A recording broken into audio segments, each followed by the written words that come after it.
Voy, jurnalist, eshitdingmi? Qo'shni mahallada jinsini o'zgartirib, ayol bo'lgan erkaklar bola o'g'irlashibdi. Endi nima bo'ladi, ha? Yo'q, rostdanmi? Avval buni tekshirib ko'rish kerak. Rostmikin, yolg'onmikin?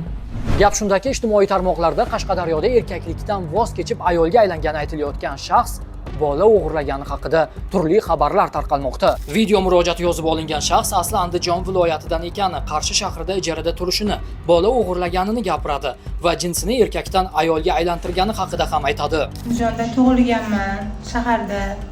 Jumagul opa bilan keldim, shu qishloqlarga aylanib yurdim. Shu Qashqadaryoda kvartirada turaman, Umid opaning uyida. Bo'ldi, soch olaman. Men o'zim jinsimni alishtirganman. Ayol kishi bo'lishni xohlardim. 5 ta opam bor, kichkinasi men. O'g'il bola bo'lishni xohlamasdim. Biz bu xabarlarga aniqlik kiritish maqsadida Qashqadaryo viloyati Ichki ishlar boshqarmasi axborot xizmati bilan telefon orqali bog'landik. Ijtimoiy tarmoqlarda Qashqadaryoda bola o'g'rilari ushlandi degan xabarlar tarqaldi. Bu xabar haqiqatga to'g'ri kelmaydi. Tarmoq faollaridan noto'g'ri va yolg'on xabar tarqatmasliklarini, bu bo'yicha javobgarlik borligini yana bir bor eslatamiz.